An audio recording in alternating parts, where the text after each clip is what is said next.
Welcome, seekers of truth and wisdom, to Spiritual Dissect. Today, we learn about the power of open-mindedness and its profound impact on our spiritual growth.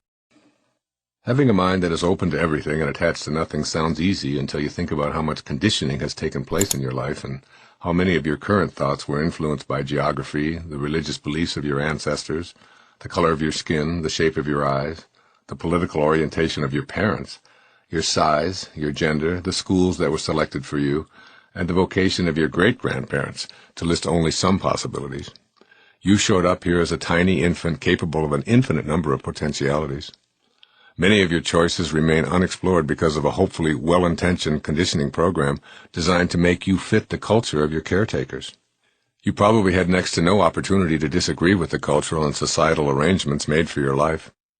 There may have been some adults who encouraged you to have an open mind, but if you're honest with yourself, you know that your philosophy of life, your religious beliefs, your manner of dress, and your language are a function of what your tribe and its heritage determined was right for you.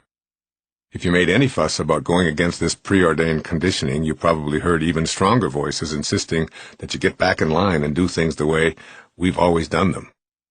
Fitting in superseded having a mind that was open to new ideas.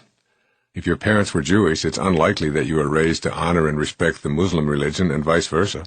If both your parents were Republicans, it's improbable that you heard the virtues of the Democratic Party extolled. Whatever the reasons our ancestors may have had for not having open minds, it's true that they inhabited a much less populated world than we do. In today's overpopulated world, we simply cannot continue to live with those old styles of closed-mindedness. I urge you to open your mind to all possibilities, to resist any efforts to be pigeonholed, and to refuse to allow pessimism into your consciousness.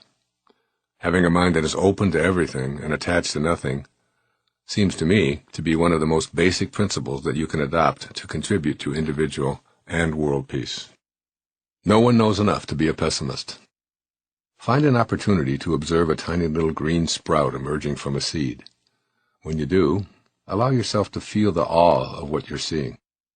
A famous poet named Rumi observed, "Sell your cleverness and purchase bewilderment." The scene of an emerging sprout represents the beginning of life. No one on this planet has even a tiny clue as to how all of this works. What is that creative spark that causes the life to sprout? What created the observer, the consciousness, the observation, and perception itself? The questions are endless. A short while ago, Earthlings in the space program were moving a tiny vehicle on Mars via remote control. Invisible signals took 10 minutes to travel through space and arrive to make right turns and instruct a scoop to pick up some Martian real estate to examine. We all marvel at such technological feats, but think about it for a moment. In an endless universe, Mars, our closest neighbor, is the equivalent of moving a billionth of an inch across any page that you might be reading.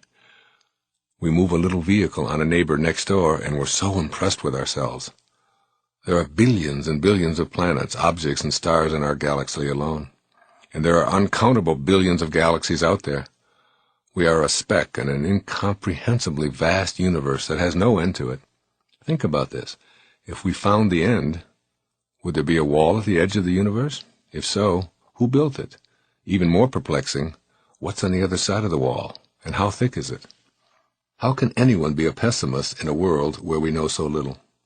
A heart starts beating inside a mother's womb a few weeks after conception, and it's a total mystery to everyone on our planet. In comparison to what there is to know, we're only embryos ourselves. Keep this in mind whenever you encounter those who are absolutely certain that there's only one way to do something. Resist being a pessimist. Resist with all your might, because we hardly know anything at all in comparison to what there is to know. Can you imagine what a pessimist who lived only 200 years ago would think about the world we live in? Airplanes, electricity, automobiles, television, remote controls, the internet, fax machines, telephones, cellular phones, and so on. All because of that spark of open-mindedness that allowed progress, growth, and creativity to flourish. And what of the future and all of your tomorrows? Can you picture faxing yourself back to the 14th century? Flying without machines?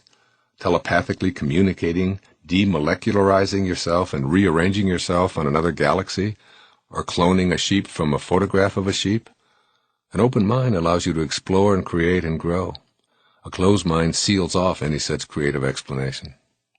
Remember that progress would be impossible if we always did things the way we always have.